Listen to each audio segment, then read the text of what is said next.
நம்ம இருக்கிற இடங்களில் கண்களை மூடி ஆண்டவர் நம்மோடு பேசும்படியாக அக்கா ஆராதனை நடத்த சொன்னாங்கல்ல. அவங்க சொந்தக்காரங்க வரும்போது கல்லையும் அந்த விக்கிரகங்கள் தெய்வம் அல்ல என்று சொல்லி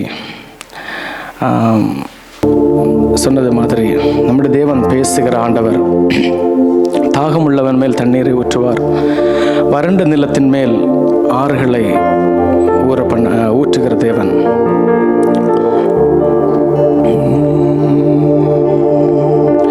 பேசும் தெய்வம் நீ, பேசாத கல்லோ மரமோ நிரல்ல. பேசும் தெய்வம் நீ, பேசும் தெய்வம் நீ, பேசாத கல்லோ மரமோ நிரல்ல. பேசும் என்னை படைத்தவர் நீ, என்னை வளர்த்தவர் நீ, என்னை படைத்தவர் நீ, என்னை வளர்த்தவர் நீ. என் பாவம் நீக்கி என்னை குணமாக்கி என்னோடு இருப்பவர் நீ.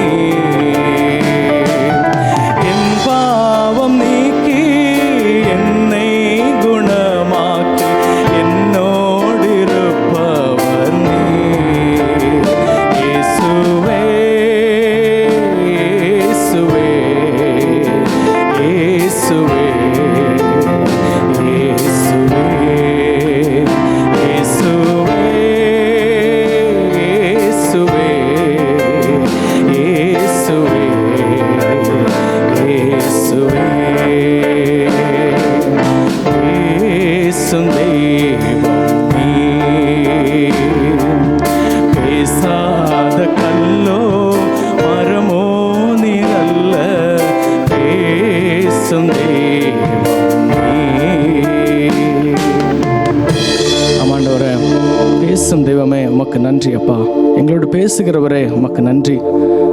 ஒவ்வொரு நாளும் எப்பொழுதும் எங்கள் மனசாட்சியின் மூலமாக உங்களுடைய வசனத்தின் மூலமாக எங்களோடு பேசுகிறதற்காய் உமக்கு நன்றி செலுத்துகிறோம். அதை கேட்கிறதற்கான நல்ல இருதயத்தையும் நல்ல செவிகளையும் ஆண்டவரே அப்பா எங்களுக்கு தந்து எங்களை ஆசீர்வதிங்க ஆண்டவரே. இந்த வேளையில் எங்களை தாழ்த்தி உங்களுடைய சமத்தில் ஒப்புக் கொடுக்கிறோம். இயேசுவின் நாமத்தில் ஜெபிக்கிறோம் நல்ல பிதாவே, ஆமென். இந்த கலாத்தியர் எபேசியரை பற்றி பார்க்கும்போது இவங்க விக்கிரக ஆராதனையில் ஊறி போனவர்களாக இருந்தாங்க. அந்த ஜனங்களுக்கு ஆண்டவர் பரிசுத்த பவுல் மூலமாக அங்கே சுவிசேஷத்தை அறிவித்து ஆண்டோட பிள்ளையாக மாற்றினார். சரி, இந்த புத்தகத்தை எழுதினது பரிசுத்த பவுல். அது நம்ம 1ஆம் அதிகாரம் 1ஆம் வசனத்திலே தேவனுடைய சித்தத்தினாலே இயேசு கிறிஸ்துவனுடைய அப்போஸ்தலனாகிய பவுல் எபேசுவிலே கிறிஸ்து இயேசுவுக்குள் விசுவாசிகளாக இருக்கிற பரிசுத்தவான்களுக்கு எழுதுகிறதாவது. இவர் பரிசுத்தவான்களுக்கு, எபேசுவில் இருக்கக்கூடிய பரிசுத்தவான்களுக்கு இந்த புத்தகத்தை எழுதுகிறார். நிறைய பேர் உடனே சொல்லுவாங்க, ஆமாம் இது பவுல் எழுதினது, இது பேதுரு எழுதினது. சில வேதாகம கல்லூரிகளே படித்துட்டு வந்த சில பாஸ்டர்ஸ் பேசுகிறத நான் கேட்டிருக்கேன். அவங்க அது ஆண்டவருடைய வார்த்தைன்னு நம்புறதை விட அவங்க அது ஒரு ஹிஸ்டாரிக்கல் ஒரு ஆத்தர் ஒரு புத்தகத்தை எழுதி, இன்றைக்கி நிறைய பேர் புத்தகங்கள் எழுதுகிறாங்க இல்லையா. இப்போ இவர் எழுதின புத்தகம் அந்த மாதிரி கோணத்தில் தான் அவங்க அதை பார்ப்பாங்க. ஆனால் நமக்கு தெரியும் 2 தீமோத்தேயு 3:16 வேத வாக்கியங்கள் எல்லாம் தேவ ஆவியினால் அருளப்பட்டிருக்கிறது. அப்போ தேவ மனிதர்கள் தேவனிடத்திலிருந்து பெற்றுக்கொண்டு அந்த வார்த்தைகளை நமக்கு கொடுக்கிறார்கள். ஹல்லேலூயா. இந்த நிருபம் இன்னொன்று பார்க்கும்போது எபேசு சபைக்கு மட்டுமல்ல, இந்த தலைமுறையில் இருக்கிற நமக்கும் இது பொருந்துவதாக காணப்படுகிறது. குறிப்பாக பார்த்தீங்கன்னா சில கலாத்தியருக்கெல்லாம் எழுதும்போது அடிக்கடி சொல்கிறார், புத்தி இல்லாத கலாத்தியரே, அவங்க பேரை சொல்லி அவங்கள திட்டுறதை நம்ம பார்க்க முடியும் கொரிந்தியருக்கு எழுதும் பொழுது. ஆனால் இந்த நிருபத்தில் எங்கேயுமே நீங்கள் எபேசியரே அப்படின்னு சொல்லி பேசுகிறத பார்க்க முடியாது. அதே மாதிரி இவர் எங்கேயுமே இவங்களை திட்டுறதே நீங்கள் பார்க்க முடியாது. ஏன்னா இந்த நிருபம் வேறு எதுக்கு எழுதுறாருன்னா அவங்கள கரெக்ட் பண்ணுறதுக்கு இல்லை, அதுக்கு மேலாக அவங்க அந்த ஆவிக்குரிய இந்த காரியங்களை கற்றுக்கொள்வதற்காக, அதை உணர்ந்து கொள்வதற்காக. என்னென்னா இவங்க வந்து ஆவிக்குரிய வாழ்க்கையில் நல்ல ரிச்சாக இருக்காங்க. ஏன்னா சேற்றிலேருந்து ஆண்டு தூக்கி உன்னதங்களில் உட்கார பண்ணான்னு சொல்லி 2வது அதிகாரத்தில் வாசிக்கிறோம் இல்லையா. அப்படிப்பட்ட உன்னதமான அனுபவத்தில் இருக்கிறாங்க. பட் அது அவங்களுக்கு தெரியாததுனால ஆவிக்குரிய வாழ்க்கையில் ஒரு ஏழைகளை மாதிரி அவங்க இருக்காங்க. அதனால் நீங்கள் ஆவிக்குரிய வாழ்க்கையில் எங்கே இருக்கிறீங்க, உங்கள் பொசிஷன் என்ன அப்படின்னு சொல்லிட்டு சொல்லுவதற்காக இது எழுதப்பட்டது. அந்த காலத்தில் இருந்த அந்த புத்தகச் சுருள் சில இதில் பார்த்தீங்கன்னா அந்த எபேசஸ் அந்த பேர் இல்லாமல் இருக்குது, அந்த இடத்துல ஒரு கோடு மட்டும் இருக்குது அப்படின்னு சொல்கிறாங்க. அது என்ன வராங்கன்னா இது எபேசு சபைக்கு மட்டும் இல்லை. ஒரு சில இடங்களில் பவுலே சொல்வார்ல, இந்த நிருபத்தை நீங்கள் வாசித்த பிறகு மற்ற சபைக்கும், கலாத்திய சபைக்கும், கொலோசை சபைக்கெல்லாம் நீங்கள் என்ன செய்யுங்க கொடுங்க அப்படின்னு சொல்லிட்டு. ஸோ இன்றைக்கும் இந்த வசனத்தின் மூலமாக கர்த்தர் நம்மோடு பேசுகிறவராக இருக்கார். இது எழுதப்பட்ட காலம் 60லேருந்து 62. ஒரு பைபிளில் 60லேருந்து 61 போட்டிருந்தேன், இன்னொரு இடத்துல பார்த்தீங்கன்னா 62 போட்டிருந்துச்சு. நான் பார்த்தேன், நமக்கு எதுக்கு பிரச்சனை, 60லேருந்து 62 கண்டிப்பாக இதுக்குள்ளே தான் பவுல் எழுதியிருக்காரு. இது வந்து பார்த்திங்கன்னா பிரிசன் எபிஸ்டல்ஸ்ன்னு சொல்கிறாங்க, சிறைச்சாலையிலிருந்து எழுதின நிருபங்கள். சிறைச்சாலையில் இருந்து தான் வந்து எபேசியர், அப்புறம் பிலிப்பியர், கொலோசியர், பிலமோன், அப்புறம் 1 தீமோத்தேயு, 2 தீமோத்தேயு, இந்த நிருபங்கள் எல்லாமே பவுல் வந்து சிறைச்சாலையிலிருந்து எழுதுகிறார். இது வந்து சிறைச்சாலை இலிருந்து எழுதின நிருபங்கள். அதே மாதிரி தீமோத்தேயுக்கு எழுதின நிருபமும் எபேசு சபைக்கு எழுதப்பட்ட ஒரு நிருபம் தான். எபேசு சபையை எப்படி நடத்த வேண்டும் என்று சொல்லி தான் தீமோத்தேயுவுக்கு கடிதம் எழுதப்பட்டது. 1 தீமோத்தேயு, 2 தீமோத்தேயு. அப்போ எபேசு சபைக்கு ஆண்டவர் நிறைய காரியங்களை கற்றுக் கொடுத்திருக்கார். அது மட்டும் இல்லை, வெளிப்படுத்தின விசேஷம் 2ஆம் அதிகாரத்தில் முதல்ல சொல்லப்பட்ட சபை எனது, எபேசு சபையின் தூதனுக்கு நீ சொல்ல வேண்டியது என்னவென்றால். அப்போ அந்த எபேசு சபை ஒரு நல்ல ஒரு சபையாக காணப்பட்டது என்று சொல்லி பார்க்கலாம். இதோட ஹிஸ்டாரிக்கல் பேக்ரவுண்ட் வந்து பார்த்திங்கன்னா, இது வந்து ஒரு ரோமர்கள் ஆட்சி பண்ண அந்த காலத்தில் நடந்த சம்பவம். இந்த எபேசு பட்டணம் வந்து ரோமர்கள் வந்து உலகத்தில் பெரும் பகுதியை அவங்க ஆட்சி பண்ணிட்டு இருந்தாங்க, பெரிய ஒரு பேரரசராக இருந்தாங்க. அந்த எல்லா நாடுகள்லையுமே 4வது பெரிய பட்டணம் எதுன்னா இந்த எபேசு பட்டணம். அதே மாதிரி இது வந்து ஒரு வணிகம் பண்ணக்கூடிய ஒரு பிஸ்னஸ் பண்ணக்கூடிய ஒரு கமர்ஷியல் சிட்டியாக காணப்பட்டது. குறிப்பாக வந்து ஒரு சேனல் வச்சுருந்தாங்களாம், உள்ள ஒரு பெரிய கால்வாய். அது வந்து கப்பலெல்லாம் வந்து துறைமுகத்துக்கு போகிறதுக்கு அந்த மாதிரி ஒரு பெரிய ஒரு பிஸ்னஸ் சென்டராக இந்த பட்டணம் காணப்பட்டது. அதே மாதிரி ஒரு 4 வழி சாலை, 4 பக்கம் இணைக்கிற சாலை இருந்துச்சு. பொதுவாக சொல்லுவாங்கள்ல, all roads leads to Rome அப்படின்னா அந்த அளவுக்கு அவங்க வந்து சாலைகளை போட்டு ரோமாபுரிக்கு எல்லாரும் வர மாதிரி பண்ணியிருந்தாங்க. அதே மாதிரி இங்கே வந்து ஒரு பெரிய துறைமுகம் இருந்ததுன்னு சொல்கிறாங்க, ஹார்பர், துறைமுக பட்டணமாக இது இருந்தது. அதே மாதிரி அந்த காலத்திலேயே இங்கே வந்து 2.5 லட்சத்துலேருந்து 3 லட்சம் பேர் இருந்திருக்கலாம் அப்படின்னு கூட சொல்கிறாங்க. மக்கள் தொகை நிறைய தான் இருந்திருக்கு இந்த பட்டணத்தில். அதே மாதிரி இந்த பட்டணத்தை வந்து லைட் ஆஃப் ஏஷியா அப்படின்னு சொல்கிறாங்க, ஆசியாவுக்கு ஒரு விளக்கு, அந்த மாதிரி ஒரு பட்டணமாக இருந்துச்சு. இது ரொம்ப ஒரு முக்கியமான பட்டணம். அதாவது குறிப்பாக அந்த ரோமர்களுடைய அந்த ஆட்சியில் இது ஒரு மிக முக்கியமான பட்டணமாக இருந்தது. அங்கே யார் ஆட்சிக்கு வந்தாலுமே இந்த பட்டணத்துக்கு வந்து விசிட் பண்ணிட்டு போவாங்களாம். இப்போ நம்ம பார்ப்போம்ல, பிரதமர் வந்தார், மரியாதை நிமித்தமாக வந்து சந்திச்சுட்டு போனார்ன்ற மாதிரி இந்த பட்டணத்துக்கு வந்து நான் தான் தலைவர் அப்படின்னு எல்லோரும் காட்டிட்டு போவாங்க. அந்தளவுக்கு ஒரு பெரிய பவர்ஃபுல்லான நல்ல வசதி படைத்த ஜனங்கள் அங்கே நிறைய இருந்தாங்க. அதே மாதிரி அங்கே வந்து ஒரு பெரிய அரங்கம் இருந்துச்சான், ஒரு தியேட்டர். அதில் வந்து அந்த காலத்திலேயே வந்து 25,000 பேர் ஒரே நேரத்தில் உட்கார அளவுக்கு ஒரு பெரிய ஒரு தியேட்டர் அங்கே இருந்துச்சு. இது வந்து இன்றைக்கு இருக்கக்கூடிய துருக்கியுடைய வெஸ்ட் பார்ட், சரியா, மேற்கு பகுதியில் தான் இந்த சபை வந்து அன்றைக்கு இருந்தது. இங்கே வந்து இவங்க வந்து வணங்கின ஒரு கடவுள் யாருன்னா முக்கியமாக வந்து ஆர்க்கிமிஸ், அதாவது ஆங்கிலத்தில் டயானா அப்படின்னு சொல்லிட்டு சொல்கிறாங்க. அந்த விக்கிரகத்தை, டயானா என்ற தேவதையை தான் இவங்க வணங்கிட்டு இருந்தாங்க. அந்த விக்கிரக வணக்கத்தில் இவங்க இருந்தாங்க. இவங்களோட நம்பிக்கை என்னென்னா, இந்த விக்கிரகம் வந்து வானத்திலேருந்து வந்து விழுந்தது அப்படின்னு சொல்லி இவங்க நம்பிட்டு இருந்தாங்க. நான் யோசித்தேன், வானத்திலேருந்து விழுந்தால் கூட விக்கிரகமாக தான் விழுது. ஆனால் ஆண்டவர் என்ன சொன்னார்? நானே வானத்திலிருந்து வந்த அப்பம் அப்படின்னு சொல்லி ஜீவனுள்ள தேவனாக அவர் வெளிப்பட்டார். சரியா? இங்கே வந்து நிறைய பேர் இந்த விக்கிரகத்தை வணங்குறதுக்கே நிறைய பேர் வருவாங்களாம். இப்போ நிறைய பட்டணங்களுக்கு ஜனங்கள் கூட்டம் கூட்டமாக போகிறாங்கல்ல, ஏதோ ஒரு விக்கிரகத்தை வணங்குறதுக்காக போகிற மாதிரி இந்த பட்டணத்தை வணங்குறது உலகம் முழுக்கத்துலேருந்து நிறைய மக்கள் வந்து போய் அப்படி ஒரு பரபரப்பான ஒரு பிஸியான ஒரு பட்டணமாக இது இருக்கிறது. இந்த பட்டணத்தில் தான் பரிசுத்த பவுல் மூலமாக ஆண்டவர் இந்த ஊழியங்களை ஆரம்பிக்கிறாரு.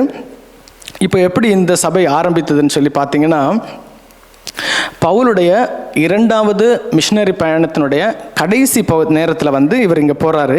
நீங்கள் எல்லாம் எடுத்து வைத்துக்கொள்ளலாம். அப்போஸ்தலர் நடபடிகள் 18ஆம் அதிகாரம் 9ஆம் வசனத்திலேருந்து நான் படிக்கிறேன். அவன் எபேசு பட்டணத்துக்கு வந்தபோது, அவன் என்னால் அது பவுலை பற்றி சொல்லப்பட்டிருக்கிறது. அவன் எபேசு பட்டணத்துக்கு வந்தபோது அங்கே அவர்களை விட்டு நீங்கி ஜெப ஆலயத்தில் பிரவேசித்து யூதருடனே சம்பாஷை பண்ணினான். அவன் இன்னும் சில காலம் தங்களுடனே இருக்க வேண்டும் என்று அவர்கள் கேட்டுக்கொண்ட போது அவன் சம்மதியாமல், வருகிற பண்டிகையிலே எப்படியாயினும் நான் எருசலேமில் இருக்க வேண்டும், தேவனுக்கு சித்தமானால் திரும்பி உங்களிடத்திற்கு வருவேன் என்று சொல்லி அவர்களிடத்தில் உத்தரவு பெற்றுக்கொண்டு கப்பல் ஏறி எபேசுவை விட்டு புறப்பட்டு, அதுதான் வந்து முதல் என்ட்ரி அவருக்கு.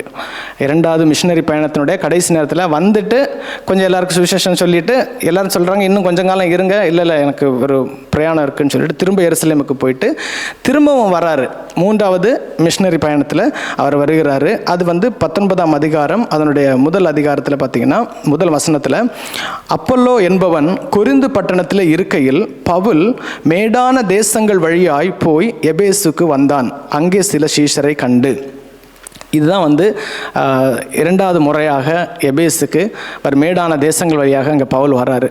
சரி, அங்கே வரும்போது என்ன நடக்குதுன்னு பார்த்தீங்கன்னா, அங்கே கொஞ்சம் விசுவாசிகள் இருக்கிறாங்க.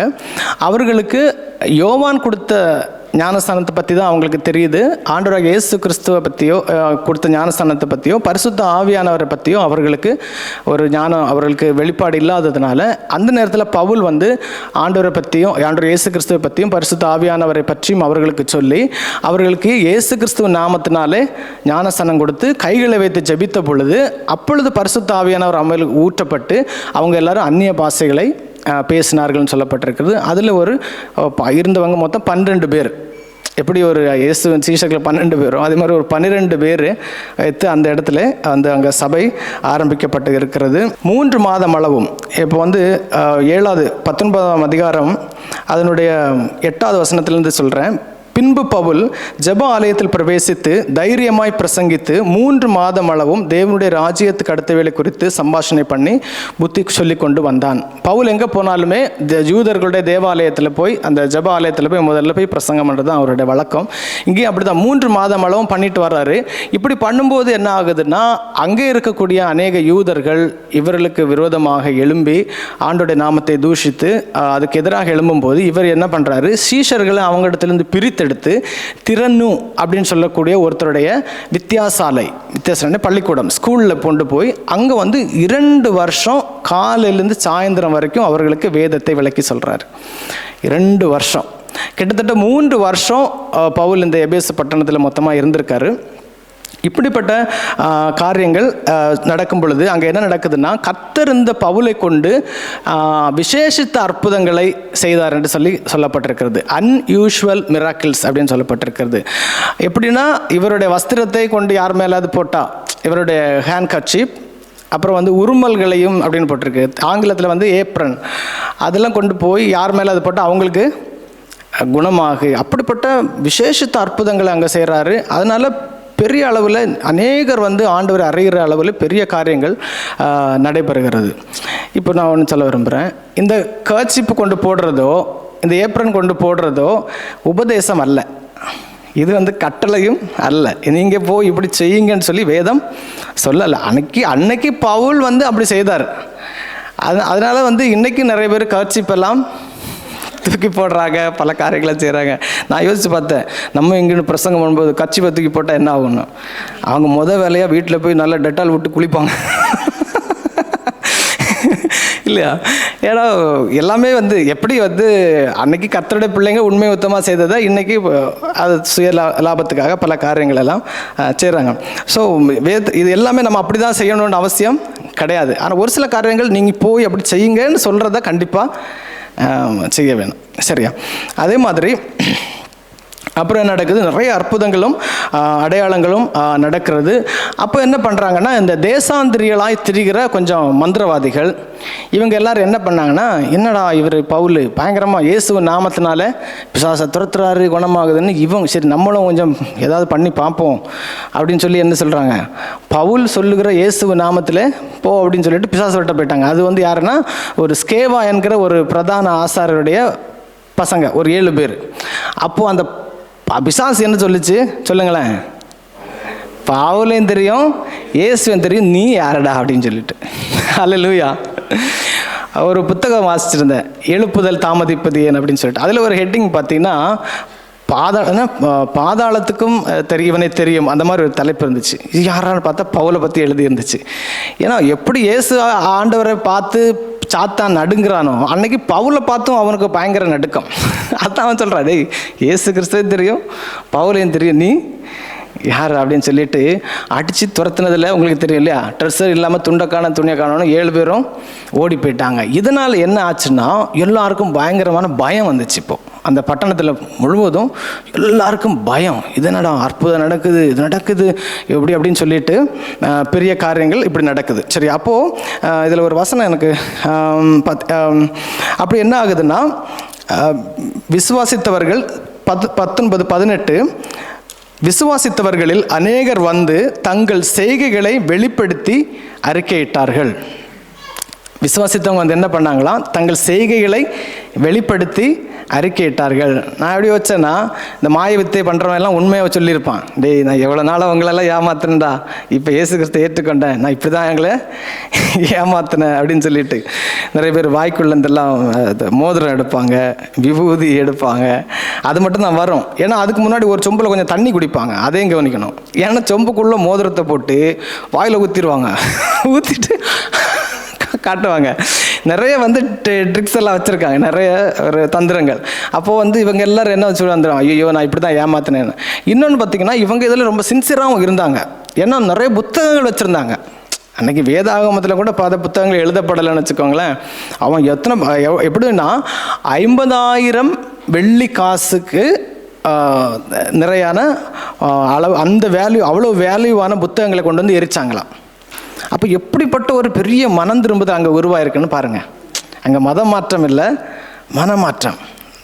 50,000 நம்ம என்ன பண்ணியிருப்போம், போகுது ஃபேஸ்புக்கில் மார்க்கெட் பிளேஸில் போட்டு விடுவோம், எவனா வாங்கட்டும், கிடைக்கிறது நமக்கு கிடைக்கும்னு யோசிச்சிருப்போம். பாருங்கள், அவ்வளோ கொண்டு வச்சு தீவை சேர்த்துட்டான். அதான் உண்மையான மனம் திரும்புதல். இனி நான் கெட்டு போனேன், இதை வேறு எவனா நான் எங்கேயா தூக்கி போட்டு யாராவது படித்து எவனும் கெட்டு போகக்கூடாதுன்னு. இன்றைக்கி இருக்கக்கூடிய மணி வேல்யூவுக்கு கிட்டத்தட்ட $30 மில்லியன் மேலே இருக்குமா அதோட வேல்யூ. யோசிச்சு பாருங்கள். ரொம்ப சிம்பிளாக எல்லாருக்கும் புரியணும்னா, எனக்கு அறிவு இருந்த காலத்தில் 1 பவுன் தங்கம் $8,000 ருபீஸ்ன்னு இருந்துச்சு. இன்றைக்கி 60 சொல்லி அப்டேட்டடாக இருப்பீங்களே இல்லையா? இப்போ ஒரு சில எத்தனை வருஷம் தான் இருக்கும். அப்போ இத்தனை 1000 வருஷம்னா பல மடங்கு. ஸோ அது உண்மையான ஒரு சகையு மனம் திரும்பினது போல் இன்றைக்கு இந்த வீட்டுக்கு ரட்சிப்பு வந்தது. என்னுடைய சொத்தில் பாதியை ஏழை கொடுக்குறேன், நான் யார்கிட்ட அது கடன் வாங்கினா அநியாயமாக வாங்கினா நாளத்தனையாய் திருப்பி கொடுக்குறேன். உண்மையான ஒரு மனமாற்றம். கர்த்தருடைய பிள்ளைங்க நம்மளும் உண்மையான ஒரு மனமாற்றம். பொதுவாக சொல்லுவோம் இல்லையா, மனம் திரும்புதல் அது ரட்சிக்கப்படுதல் கிரியைகளினாலே வருவது அல்ல. ஆனால் கிரியை எப்படி வரணும், நீ மனம் திரும்பி இருந்தால் அது கிரியைகளிலே வெளிப்பட வேண்டும். கடந்த வெள்ளிக்கிழமை கூட ஆவியின் கனி பற்றி பேசும்போது ரொம்ப கஷ்டமாக இருந்துச்சு கேட்குறதுக்கு. ஐயோ நம்ம எத்தனை பேருக்கு இடரா இருக்குன்னு தெரியலையே, நம்ம இன்னும் எவ்வளவு நம்ம மாற வேண்டியதாக இருக்கிறது அப்படின்னு சொல்லிட்டு. சரி, அப்போது இவ்வளவு பெரிய காரியங்களை கர்த்தர் செய்கிறாரு. அப்போ மாய வித்தைக்கு பண்ணுறவங்க எல்லாம் தங்கள் கிரியைகளை அறிக்கையிட்டாங்க. எல்லாருக்கும் முன்னாடி நான் இப்படி இருந்தேன் அப்படின்னு சொல்லி அறிக்கையிட்டார்கள். 20வது வசனத்தில், அதாவது அப்போஸ்தலர் 19:20 இவ்வளவு பலமாய் கர்த்தருடைய வசனம் விருத்தி அடைந்து மேற்கொண்டது.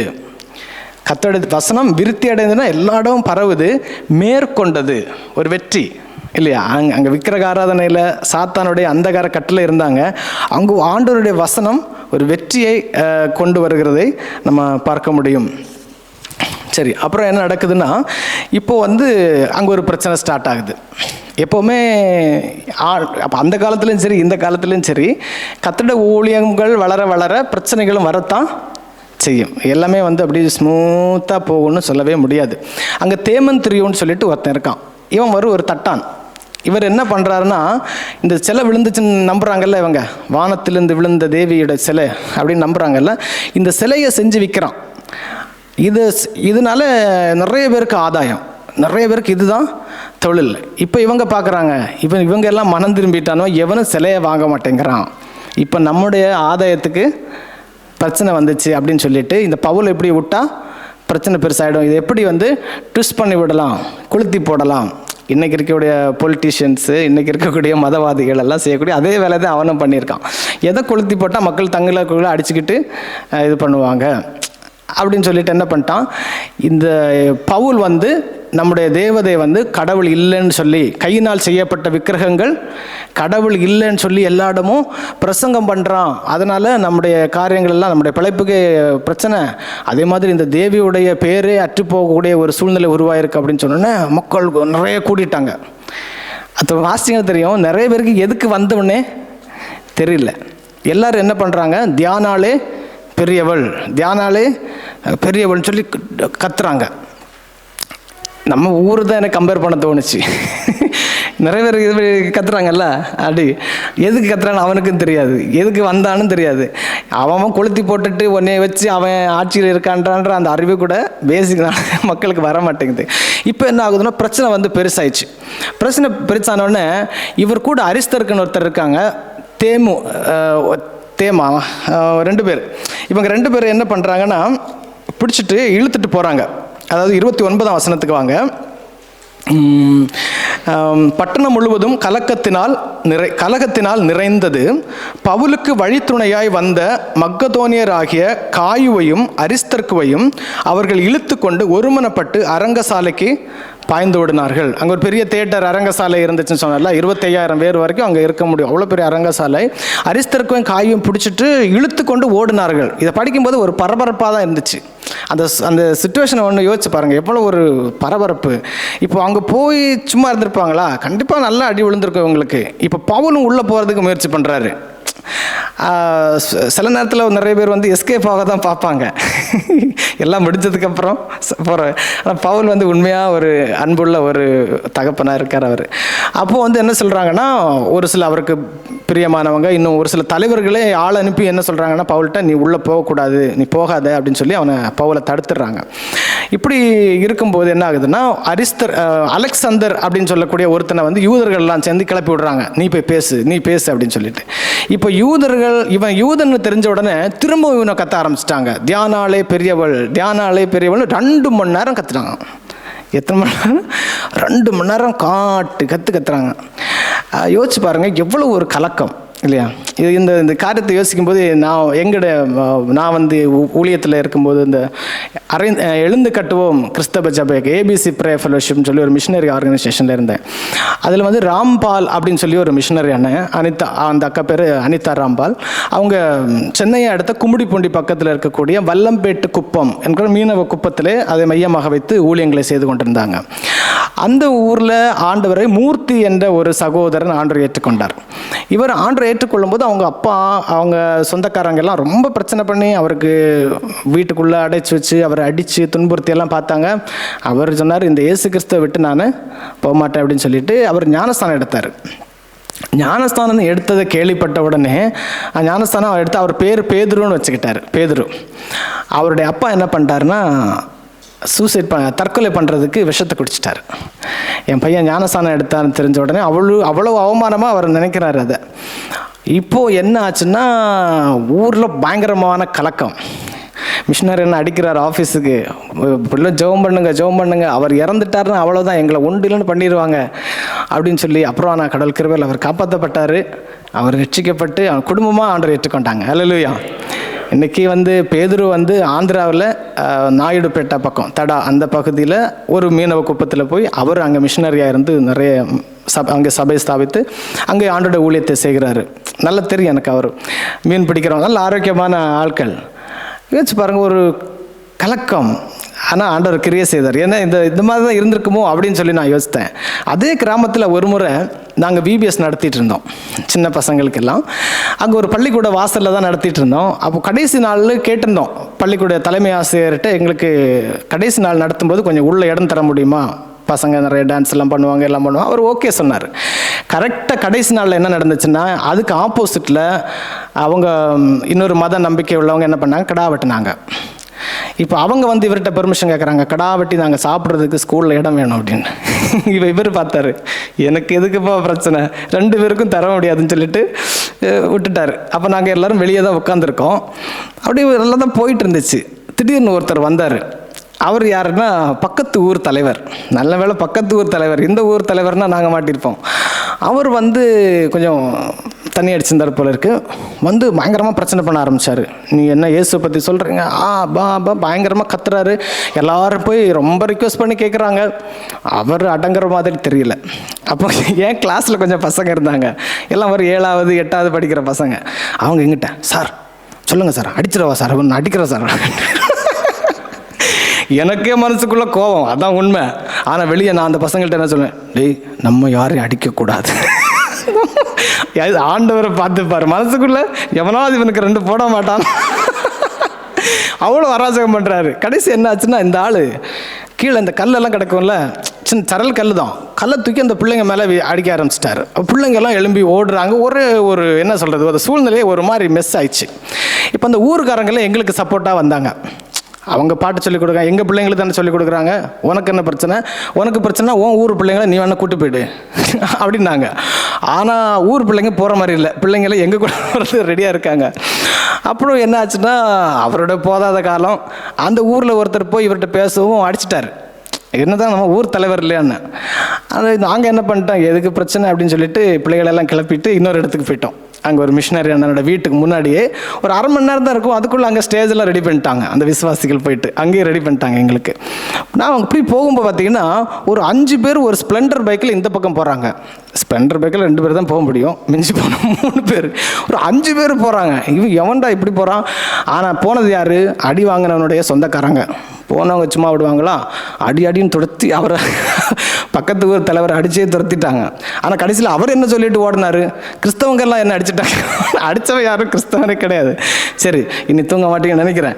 சரி, யாரும் தூங்கலை, கர்த்தருக்கு ஸ்தோத்திரம்.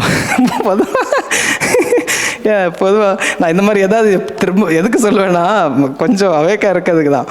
சில நேரம் அந்த பிரச்சனைகள், அந்த இப்போ நினச்ச சில காரியங்கள் சந்தோஷமாக இருக்கும். நாங்கள் அந்த தெருவிலே படுத்து தூங்கியிருக்கோம். தவளை வரும், பாம்பு வரும். ரொம்ப தியாகம் பண்ணணும்னு நினைக்காதீங்க, ரொம்ப ஜாலியாக தான் படுத்து தூங்கியிருக்கோம் நைட்டெல்லாம். சகோதரிகள்லாம் வீட்டுக்குள்ளே மிஷினரி அக்கா அவங்கெல்லாம் தூங்குவாங்க, நாங்கள் வெளியே ரோட்லேயே படுத்துக்கிட்டு தூங்குவோம், அங்கேயே ஊழியம் செய்வோம், காரியங்களை செய்வோம். அதான் கர்த்தர் நல்லவர். சரி, இப்போ வந்து இங்கே வந்து அவ்வளோ பெரிய ஒரு பிரச்சனை வருகிற நம்ம பார்க்க முடியும். இங்கே வந்து நிறைய பேருக்கு என்ன ஆகுது, எதுக்கு கூடி வந்தோம்னே தெரியாத வரையில் காரியங்கள் நடக்குது. 2 மணி நேரம் அவங்க கத்துறாங்க. சரி, இதுக்கப்புறமா பவுல் என்ன செய்கிறாரு, திரும்பவும் அந்த இடத்த விட்டு போகிறாரு. எபேசை விட்டு அவர் திரும்பவும் பிரயாணப்பட்டு போகிறாரு. திரும்ப பார்த்தீங்கன்னா, அவர் எருசலேமுக்கு போகிற வழியில் 20ஆம் அதிகாரம் 17ஆம் வசனத்தை எடுத்துக்கொள்ளுங்கள். 20:17, மிலேத்துவிலிருந்து அவன் எபேசுவுக்கு ஆள் அனுப்பி சபையின் மூப்பரை வரவழைத்தான். இப்போ வாந்திவையில் மிலேத்து இடத்துல, அந்த இடத்துல வந்துட்டு திரும்பவும் எபேசில் இருக்கக்கூடிய தலைவர்களை, சபை மூப்பர்களை கூப்பிட்டு அங்கே வந்து சபை அவர்களுக்கு திரும்பவும் அவர்களுக்கு பல ஆலோசனைகளை அவர் சொல்லுகிறத நம்ம பார்க்க முடியும். 20:19 பார்த்தீங்கன்னா, வெகு மனத்தாழ்மையோடும் மிகுந்த கண்ணீரோடும் யூதருடைய தீமையான யோசனைகளால் எனக்கு நேரிட்ட சோதனைகளோடும் நான் கர்த்தரை சேவித்தேன். நான் இப்படியெல்லாம் ஊழியம் செய்தேன். இப்படி மிகுந்த மனத்தாழ்மை, கண்ணீரோட, அவ்வளோ கஷ்டத்தோட அவர் அந்த காரியங்களை செய்கிறார். அப்புறம் சொல்கிறார், நான் ஒன்றுமே உங்களுக்கு மறைச்சி வைக்கல, எனக்கு தெரிஞ்ச எல்லாத்தையும் நான் உங்களுக்கு போதித்தேன் அப்படின்னு சொல்லுகிறார். அப்புறம் பார்த்திங்கன்னா, எனக்கு இதில் பிடிச்ச ஒரு வசனம் பார்த்திங்கன்னா, 33-34வது வசனத்தில் பார்த்தீங்கன்னா, நிறைய காரியங்கள் அவர் சொல்லிட்டே வர்றாரு. ஒருவனுடைய வெள்ளியையாகிலும் பொன்னையாகிலும் வஸ்திரத்தையாகிலும் நான் இச்சிக்கவில்லை. நீங்கள் அறிந்திருக்கிறபடி எனக்கும் என்னோடு கூட இருந்தவர்களுக்கும் வேண்டியவைகளுக்காக இந்த கைகளே வேலை செய்தது.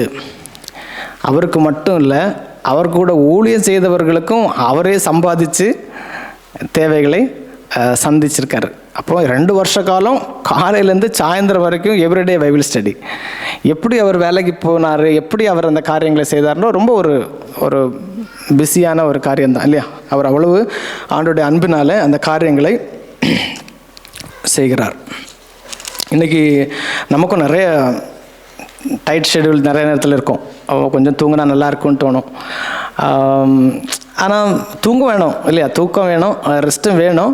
ஆனால் அதே நேரத்தில் கர்த்தருடைய காரியங்களுக்கு நம்மளால் முடிந்த காரியங்களை செய்கிறோம். சில நேரங்களில் கடைசி ஆப்ஷன் தான் அந்த ஆண்டோடைய காரியத்துக்கு வச்சுருப்பாங்க. எங்கே வாங்க, எங்கே வரீங்களா பிரதர், அதுக்கு வரீங்களான்னா பார்ப்போம், எனக்கு அது இருக்குது, சரி இன்றைக்கி ஒன்றுமே இல்லை நான் வரேன். ஸோ நிறைய நேரத்தில் நம்முடைய லாஸ்ட் ப்ரையாரிட்டி தான் ஆண்டோடைய காரியங்களுக்கு காணப்படுகிறது அநேக நேரத்தில். சரி, ஆனபடியால் நான் 3 வருஷ காலமாய் இரவும் பகலும் கண்ணீரோடு இடைவிடாமல் அவனவனுக்கு புத்தி சொல்லி கொண்டு வந்ததை நினைத்து விழித்திருங்கள். அது எதுக்கடுத்துன்னா, அவர் 3 வருஷ காலம் எபேசுவில் இருந்தார் என்பதுக்கு இந்த ஒரு வசனம் நமக்கு ஆதாரமாக காணப்படுகிறது. அதே மாதிரி அடுத்தபடியாக இந்த எபேசு, இந்த பட்டணத்துடைய இந்த எபேசு புத்தகத்தை பற்றி நம்ம அதோடைய சர்வே மாதிரி நம்ம பார்த்தோன்னா, பவுல் இந்த லெட்டரை நம்ம ஆரம்பத்தில் சொன்ன மாதிரி அவங்களை கடிந்து கொள்வதற்காகவோ அவங்கள திருத்துவதற்காக எழுதாமல், மாறாக அவங்க தங்களுடைய ஆவிக்குரிய நிலைமையை அறிந்து கொள்வதற்காக இந்த காரியத்தை எழுதுகிறார். அதே மாதிரி இந்த எபேசியர் புத்தகத்தை நம்ம ரெண்டாக பிரித்து நம்ம தியானிக்க முடியும். 1ஆம் அதிகாரத்திலிருந்து 3ஆம் அதிகாரம் வரைக்கும் பொசிஷன், அதாவது பொசிஷன் ஆஃப் த கிறிஸ்டியன், அதாவது கிறிஸ்து நமக்கு செய்தவைகள், அதாவது கிறிஸ்து நம்ம எங்கே வச்சுருக்காரு, நம்ம கிறிஸ்துவுக்குள் எங்கே இருக்கிறோம். இதில் 30 முறைக்கு அதிகமாக இந்த பகுதியில் கிறிஸ்துவுக்குள்னு சொல்லி அந்த வார்த்தைகள் பயன்படுத்தப்பட்டிருக்கு. நம்ம கிறிஸ்துவுக்குள்ளே நம்ம எங்கே இருக்கிறோம், நம்முடைய நிலைமை என்ன, நம்முடைய பொறுப்பு என்ன, நமக்கு எப்படிப்பட்ட ஆவிக்குரிய ஆசீர்வாதங்கள் ஆண்டவர் கொடுத்திருக்கார் அப்படின்னு சொல்லிட்டு சொல்லுகிறார். அது மாதிரி பரலோகத்தில் சகல ஆவிக்குரிய ஆசீர்வாதத்தினாலும் உன்னதங்களிலே, பரலோகத்திலே நம்ம என்ன பண்ணியிருக்கோம், உன்னதத்திலே கர்த்தர் நம்மை ஆசீர்வதித்திருக்காருன்னு சொல்லி நம்ம இந்த அதிகாரங்களில் பார்க்கலாம். அதே மாதிரி அடாப்ஷன், அக்செப்டன்ஸ், ஏற்றுக்கொள்ளுதல், redemption, forgiveness, wisdom, inheritance, the seal of holy spirit, life, grace, citizenship in Christ. அதாவது இந்த பற்றியெல்லாம் நம்ம வருகிற நாட்களில் கர்த்தர் சித்தமாக நம்ம பார்க்கலாம். ஆண்டவர் எப்படி நம்மளை உலக தோற்றத்துக்கு முன்னே நம்மளை தெரிந்து கொண்டார் அப்படின்னு சொல்லிட்டு நமக்கு என்ன ஒரு அதிகாரத்தை கொடுத்துருக்காரு, அவருடைய பிள்ளையாக நம்மளை மாற்றியிருக்காரு, விடுதலை கொடுத்துருக்காரு, மன்னிப்பு கொடுத்துருக்காரு. அநேக காரியங்களை பற்றி இந்த புத்தகத்தில் இந்த முதல் 3 அதிகாரத்தில் நம்ம பார்க்க முடியும். அதே மாதிரி 4ஆம் அதிகாரத்திலேருந்து 6ஆம் அதிகாரம் வரைக்கும் பார்த்திங்கன்னா நம்ம எப்படி வாழ வேண்டும். முதல்ல position of the Christians, second பார்த்திங்கன்னா ப்ராக்டிஸ் ஆஃப் த கிறிஸ்டியன். இப்படி ஆவிக்குரிய நிலைமையில் இருக்க நீ இவ்வளவு காரியத்தை கற்றுக்கொண்ட, வார சபைக்கு போகிறோம், எல்லாம் கற்றுக்கொள்கிறோம், அது எப்படி நம்ம வெளிப்படுத்துகிறோம் நம்முடைய அனுதின வாழ்க்கையில், நம்ம எப்படி கர்த்தருக்காக ப்ராக்டிக்கல் லைஃப்பில். அதான் பிள்ளைகளே நீங்கள் உங்கள் பெற்றோருக்கு கர்த்தருக்குள் கீழ்ப்படிங்க. இந்த வசனம் நம்ம எபேசியர்னா நமக்கு இந்த வசனம் தான் பெற்றோர்களுக்கு ஞாபகம் வரும். அப்போ அதே மாதிரி வேலைக்காரர் நீங்கள் எப்படி இருங்க, எஜமான்களே நீங்கள் எப்படி இருங்க. அது மாதிரி உங்களுக்கு போராட்டம் உண்டு, மாம்சத்தோடும் இரத்தத்தோடும் இல்லை, இந்த அந்தகார லோகாதிபதிகளோட, வானமண்டலங்களுக்கு பொல்லாத ஆவிகளின் சேனைகளோடும் உங்களுக்கு போராட்டம் உண்டு அப்படின்னு சொல்லிட்டு இந்த ப்ராக்டிக்கல் லைஃப்பில் வரக்கூடிய காரியங்களை நம்ம இதை பற்றி சொல்லப்பட்டிருக்கிறது. எபேசியர் 2:10 பார்த்தீங்கன்னா, ஏனெனில் நற்கிரியைகளை செய்கிறதற்கு நாம் கிறிஸ்து இயேசுவுக்குள் சிருஷ்டிக்கப்பட்டு தேவனுடைய செய்கையாக இருக்கிறோம், அவைகளில் நாம் நடக்கும்படி அவர் முன்னதாக அவைகளை ஆயத்தம் பண்ணி இருக்கிறார். அப்போ நம்ம நற்கிரியைகளை செய்வதற்கு ரட்சிக்கப்பட்ட நாம் அதை கிரியைகளின் வழியாக வெளிப்படுத்த வேண்டும். கிரியை இல்லாத விசுவாசம் செத்ததாய் இருக்கிறது. அதே மாதிரி இதில் எல்லாரையுமே பரிசுத்தவான்கள் அப்படின்னு சொல்லிட்டு கூப்பிடுறாரு இந்த எபேசியர். எல்லாரையுமே பரிசுத்தவான்கள். நம்ம எல்லாரும் பரிசுத்தவான்களா? ஹல்லேலூயா. பேதுருவில் வாசிக்கிறோம் இல்லையா, பரிசுத்த ஜாதியாக கர்த்தர் மாற்றி விட்டார். ஜாதினாலே பிரச்சனை தான். ஆண்டவர் எல்லாரையும் பரிசுத்த ஜாதியாக மாற்றிவிட்டார். ஆதாம் ஏவாள் என்கிற 2 பேர் மூலமாக உருவாக்கப்பட்டவர்கள், நமக்குள் எந்த மாறுபாடும் இல்லை. யூதன் என்றும் இல்லை, கிரேக்கர் என்றும் இல்லை, ஆண் என்றும் இல்லை, பெண் என்றும் இல்லை, அடிமை என்றும் இல்லை, சுயாதீனன் என்றும் இல்லை. நம்ம எல்லாரும் ஒன்றாக இருக்கிறோம். இப்போது இந்த யார் ஆண்டவர் பரிசுத்தவான்களை மாற்றினார்? இந்த விக்கிரகத்தை வணங்கி கொண்டிருந்தவங்க, மாய வித்தைக்காரங்களாக இருந்தவங்க. இந்த உலகத்தில் எபேசியர் 2ஆம் அதிகாரத்தில் பார்க்கல, அக்கிரமங்களினாலும் பாவங்களினாலும் மரித்தவர்களாக இருந்தவங்களை உயிர்ப்பித்தார், கிறிஸ்துவோடு கூட உயிர்ப்பித்தார். அப்படிப்பட்ட மனுஷர்களை ஆண்டவர் இங்கே பரிசுத்தவான்கள் அப்படின்னு சொல்லிட்டு சொல்கிறாரு. ஸோ நம்ம எல்லாருமே பரிசுத்தவான்கள், இயேசுவின் இரத்தத்தாலே கழுவப்பட்ட பரிசுத்தவான்கள். நம்முடைய பாவங்கள் எல்லாம் சிலுவையிலே மன்னிக்கப்பட்டாயிற்று. ஹல்லேலூயா. அப்போது அதை பற்றியெல்லாம் இங்கே சொல்லப்பட்டிருக்கிறது. இன்னொன்று பார்த்திங்கன்னா, இவர்கள் ஒரு அன்புள்ள சபையாக, அன்புள்ள ஜனங்களாக இருந்தார்கள். அப்படி தானே? ஆமாவா? எப்படி சொல்கிறீங்க? அவங்க அன்புள்ள சபை. ஏன்னா எபேசு சபையின் தூதனுக்கு நீ எழுத வேண்டியதுன்னு சொல்லிட்டு வெளிப்படுத்தின விசேஷம் 2ஆம் அதிகாரத்தை எழுதும்போது என்ன சொல்கிறாங்க? ஆதியில் இருந்த அன்பை விட்டா என்று உன் பேரில் எனக்கு குறை உண்டு. ஸோ அவ்வளோ அன்பாக இருந்திருக்காங்க ஆண்டவர் மேலே. ஆண்டவர் மேலேயும் பரிசுத்தவான்கள் மேலேயும் எல்லார் மேலேயும் அவ்வளோ அன்பாக இருந்தாங்க. ஆனால் அந்த வெளிப்படுத்தின விசேஷத்தில் ஆண்டவர் வார்னிங்கை அவங்களுக்கு கொடுத்தாரு. நீ என்ன நிலைமையிலேருந்து விழுந்தா என்பதை அறிந்து நீ மனம் திரும்பு, இல்லைன்னா நான் சீக்கிரமாக விளக்குத்தண்டை எடுத்து போடுவேன். இன்றைக்கி அந்த துருக்கியில் போனீங்கன்னா கிறிஸ்தவ சபைகள் எவ்வளோ இருக்குன்னு தெரியல. ஆனால் மாற்று மத நம்பிக்கை அவர்கள் தான் இன்றைக்கி அந்த துருக்கியை ஆட்சி பண்ணிகிட்ருக்காங்க. நான் இந்த பகுதியை படிக்கும்போது இன்றைக்கி இருக்க லண்டனையும் அன்றைக்கி இருந்த எபேஸையும் கம்பேர் பண்ணி பார்த்தோன்னா கிட்டத்தட்ட சேம். ஒரு காலத்தில் எபேசு சபை அவ்வளோ வல்லமையாக கர்த்தருக்காக இருந்தாங்க. போக போக போக போக இன்றைக்கி ஒன்றுமே இல்லாமல் போயிட்டாங்க. இன்றைக்கி லண்டனில் பாருங்கள், சமீபத்தில் நான் 2 இடத்த பார்த்தேன். நீங்கள் நிறைய பார்த்துருக்கலாம், ஆன்லைனில் பார்த்துருக்கலாம். அங்கே இந்து ஆலயம், கிறிஸ்தவர்களுடைய ஆலயமாக இருந்தது. இன்னொன்று ஒரு மிஷினரி நிறுவனத்துடைய ஆஃபீஸாக இருந்தது. இன்றைக்கி ஒரு இந்து மத வழிபாட்டு தலமாக அது மாற்றப்பட்டிருக்கிறது. அன்றைக்கி பாஸ்டர் கூட வேதனையாக சொல்லிட்டு இருந்தார். ஒரு சபைக்கு போய் பேசியிருக்காரு பாஸ்டர், நீங்கள் விற்கிற மாதிரி கேள்விப்பட்டேன், நீங்கள் விற்கிறதா இருந்தால் சொல்லுங்கள், நாங்கள் அதை வாங்குகிறோம், அதுக்கு அது பண்ணுறோம் அப்படின்னு சொல்லிட்டு. அப்போ அந்த தலைவி, அந்த லீடர் அவங்க சொன்னாங்களாம், இல்லை நாங்கள்லாம் சபையை விற்கிற முடிவிலெல்லாம் இல்லை அப்படின்னு. 2-3 முறை போய் சந்திச்சிருக்காரு நம்ம பாஸ்டர்.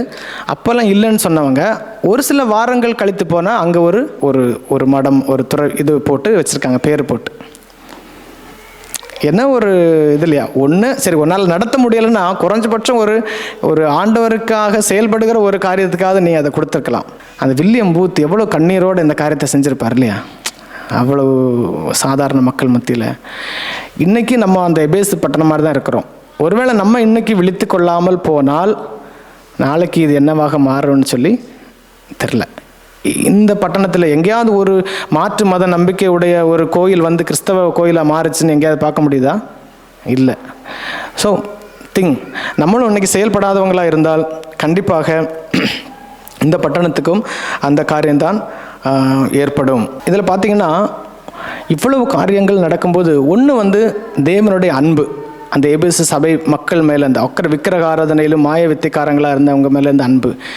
அதே மாதிரி தான் நமக்கும் மாய்மலக்காரங்களாக பாவிகளாக இருந்த நம்மையில் வைத்த ஆண்டோடைய அன்பு. 2ஆம் பார்த்திங்கன்னா அந்த பவுல் என்கிற ஒரு மனிதனுடைய அர்ப்பணிப்பு, மிகுந்த கண்ணீரோடும் தாழ்மையோடும் அர்ப்பணிப்போடும் அவருக்கு வேண்டியதுக்காக உழைச்சாரு, கூட இருந்தவங்களுக்காக உழைச்சாரு. கடைசி வரைக்கும் 3 வருஷ காலம் டெய்லி பிரசங்கம் பண்ணிட்டு, ஒரு பிரசங்கம் பண்ணுறதுக்கு எவ்வளோ முட்டி மோதி உட்கார வேண்டியதாக இருக்குது. ஸோ இன்றைக்கி இங்கே உட்காந்துருக்கிற நம்ம அப்படி ஏதாவது பிரயாசப்படுறோமா? குறைஞ்சபட்சம் ஒவ்வொரு நாளும் வேதத்தை ஒழுங்காக அதுக்குன்னு சிரத்தை எடுத்து நம்ம எழுதி அதை வாசித்து தியானித்து அதன்படி வாழ பிரயாசப்படுறோமா? எத்தனை பேருக்கு ஆண்டோடைய அன்பை சொல்லுகிறோம்? பொதுவாக சொல்லுவோம் இல்லையா, கிறிஸ்து இல்லாத ஒவ்வொருத்தரும் மிஷன் ஃபீல்டு, கிறிஸ்துவ அறிந்த நம்ம மிஷனரிகள். வேலை சில இடங்களில் நம்மள ஆண்டவர் அவங்க பார்க்குறாங்களா? கொஞ்சம் கஷ்டமான காரியமாக இருந்தாலும் சில நேரத்தில் அப்படிப்பட்ட காரியங்களை செய்வதற்கு எனக்கும் ஆண்டவர் உதவி செய்திருக்கா. உங்களுக்கும் அப்படிப்பட்ட சாட்சி இருக்கலாம். ஒருத்தர் ஒரு பேஷண்ட் ஒரு வாட்டி என்னை கூப்பிட்டு கேட்டார், what is secret of your smile அப்படின்னாரு. எப்போ பார்த்தாலும் சிரிச்சுட்டே வேலை செய்கிறேன். காலையில் வரும்போதும் சிரிச்சுட்டே வந்து எல்லாத்தையும் செஞ்சேன். இப்போவும் வந்தாலும் நல்லா ஸ்மைல் பண்ணிகிட்டே சந்தோஷமாக சிரிச்சுட்டே போகிறேன். What is secret? நான் சொன்னேன், என் சீக்ரெட் வந்து ஜீசஸ் கிரைஸ்ட். அப்போ நான் சொல்லலை, கொஞ்சம் கழித்து போய் தான் சொன்னேன். நான் ஒரு நாள் பாவியாக இருந்தேன். ஆண்டவர் எனக்குள்ளே வந்து என்னை மன்னிச்சதுனால நான் இப்போ வந்து சந்தோஷமாக இருக்கிறேன். எனக்கு கஷ்டங்கள் பாடுகள் இல்லைன்னு சொல்லலை, ஆனாலும் ஒரு சந்தோஷம். எப்போ பார்த்தாலும் சிரிச்சுட்டு தான் இருப்பேன் நான் டியூட்டியில். அது அப்புறம் கஷ்டப்பட்டு நம்ம காரியங்களை செய்யும்போது பீப்புள் வந்து அந்த காரியத்தை உண்மையாகவே கஷ்டமாக இருக்கும், வித்தியாசத்தை பார்ப்பாங்க. நம்ம மூலமாக ஆண்டவரை அறிந்து கொள்ள வேண்டும். ஒரு நிமிஷம் நம்ம கண்களை மூடி இருக்கிற இடத்துல முடிந்தால் நம்ம எழுந்து நின்று யோசித்து பார்ப்போம். ஆதியில் இருந்த அன்பை விட்டா என்று சொல்லி உன் பேரில் எனக்கு குறையுண்டு. அவங்க உன்னதமான இடத்துல இருந்தாங்க ஆவிக்குரிய வாழ்க்கையில். ஆனால் கடைசியில் இன்றைக்கு அந்த சபை இருந்த இடத்தை நம்ம பார்க்க முடியாதபடிக்கு காணப்படுகிறது. ஒரு அந்த பவுல் என்கிற ஒரு மனிதனுடைய அர்ப்பணிப்பு, 3 வருட காலம் போட்ட பிரயாசம். ஆண்டவர் சொல்கிறாரு, உன் ஆகாரத்தை தண்ணீர்கள் மேல் போடு, அநேக நாட்களுக்கு பிற்பாடு அவருடைய பலனை நீ காண்பாய். ஆண்டவருடைய வாசனங்கள் ஒன்றும் வெறுமனே திரும்பாது என்று சொல்லி நம்ம பார்க்கிறோம். ஆண்டவரே, கர்த்தருக்காக அநேகர் இங்கே இருக்கிற எல்லாருமே ஏதோ ஒரு வகையில் நம்ம காரியங்களை செய்கிறோம். பட் இன்னும் அன்போடு கூட ஆண்டவர் ஏற்றுக்கொண்ட பொழுது இருந்த அன்பு நமக்கு இருக்கிறதா? ஒன்றும் இல்லைனாலும் பரவாயில்ல ஆண்டவரே, நான் நீங்கள் சொல்கிறத செய்வேன்னு சொல்லி கீழ்ப்படிந்த நாட்கள் எங்கே? இன்னைக்கு நம்ம மற்ற ஜனங்களை பார்த்து நம்ம இழுப்புண்டு போகிறவங்களாம் இருக்கிறோம். அவங்க நல்லா ஜாலியாக இருக்காங்க, அவங்க அப்படி பண்ணுறாங்க, இவங்க இது பண்ணுறாங்க, அவங்க அதுக்கு செலவு பண்ணுறாங்க, இதுக்கு செலவு பண்ணுறாங்க. நம்ம மற்றவங்களை பார்க்கறதுக்கு அழைக்கப்படவில்லை. பவுல் சொல்கிறாரு, நான் ஆண்டவரை பார்த்து ஓடுறேன், உம்மை நோக்கி ஓட எங்களுக்கு கற்றுத்தாரு ஆண்டவரே, உம்மை நேசிக்க எங்களுக்கு கற்றுத்தாரும் ஆண்டவரே. பவுல் பேதுருவிட்ட ஆண்டவர் பேசும்போது சொல்கிறாரு, பேதுருவே, நீ இவங்க எல்லாரும் பார்க்க நீ என்னை நேசிக்கிறியா? ஆமாண்டவரே. அப்படின்னா என் ஆட்டுக்குட்டிகளை மேய்ப்பாயாக, என் ஆடுகளை மேய்ப்பாயாக. ஆண்டவரை நேசிக்கிறவங்க கண்டிப்பாக கர்த்தருக்காக காரியங்களை செய்கிறவர்களாக இருப்போம். உம்மை நேசிக்க கற்றுத்தாரும், உம்மை நேசிக்க கற்றுத்தாரும், உம்மை நேசிக்க கற்றுத்தாரும், உம்மை நேசிக்க கற்றுத்தாரும். உள்ளத்தால் முழு பலத்தால், உள்ளத்தால் முழு பலத்தால் உம்மை நேசிக்க கற்றுத்தாரும், உம்மை நேசிக்க கற்றுத்தாரும், உம்மை நேசிக்க கற்றுத்தாரும். உலகை மறந்து உம்மை நேசிக்க, என்னை மறந்து உம்மை நேசிக்க, உலகை மறந்து உம்மை நேசிக்க, என்னை மறந்து உம்மை நேசிக்க, சிலுவை சுமக்கையில் நேசிக்க, மரணம் சந்திக்கையில் நேசிக்க, சிலுவை சுமக்கையில் நேசிக்க, மரணம் சந்திக்கையில் நேசிக்க, உம்மை நேசிக்க கற்றுத்தாரும், உம்மை நேசிக்க கற்றுத்தாரும், உம்மை நேசிக்க கற்றுத்தாரும், உம்மை நேசிக்க கற்றுத்தாரும். துன்பமான நேரத்தில் நேசிக்க, இன்பமான நேரத்தில் நேசிக்க, துன்பமான நேரத்தில் நேசிக்க, இன்பமான நேரத்தில் நேசிக்க, கண்ணீரின் மத்தியில் நேசிக்க, தனிமையான நேரத்தில் நேசிக்க, கண்ணீரின் மத்தியில் நேசிக்க, தனிமையான நேரத்தில் உம்மை நேசிக்க கற்றுத்தாரும், உம்மை நேசிக்க கற்றுத்தாரும், உம்மை நேசிக்க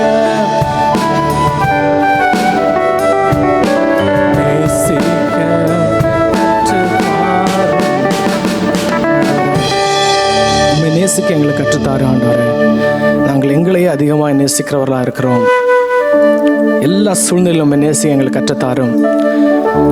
கலவரம் நிறைந்த, விக்கிரக ஆராதனைகள் நிறைந்த ஒரு பகுதியில் ஒரு ஆலயத்தை, சபையை ஆரம்பித்து இவ்வளோ பெருக பண்ணி ஆசியா முழுவதும் உலகம் எங்கும் அநேகர் ஆண்டவரை அறிந்து கொள்வதற்கு அது காரணமாக இருக்குமே. ஆனால் நாங்கள் இருக்கிற பகுதியில் ஆண்டவரை எங்களை கொண்ட காரியங்களை செய்ய எங்களை ஒரு விஷயத்தோடு ஒப்பு கொடுக்குறோம்ப்பா. இருக்கிற இடங்களில் ஆண்டவரே அற்பமான ஆரம்பத்தை நம்ம அசட்டை பண்ணக்கூடாதுன்னு சொல்லி பார்க்கிறோம். ஹல்லேலூயா. காரியத்தின் கடைத்தொகையை பார்ப்போமாக. ஹல்லேலூயா. நன்றியோடு உம்மை துதிக்கிறோம், எங்களை ஒப்பு கொடுக்கிறோம் ஆண்டவரே. உம்மை நேசித்து காரியங்களை செய்ய எங்களுக்கு கிருபை தாரும் அப்பா. நாங்கள் வெறுமனே இருந்து விடாதபடி எழும்பி பிரகாசிக்கிற கிருபை தாரும். இருளுள்ள பகுதிகளிலே சுடர்களைப் போல உமக்காக வெளிச்சத்தை வீசுகிறவர்களாக எங்களை மாற்றுங்க ஆண்டவரே. உடைய சமூகத்தில் எங்களை ஒப்புக் கொடுக்கிறோம். இயேசுவின் நாமத்தில் ஜெபிக்கிறோம் நல்ல பிதாவே.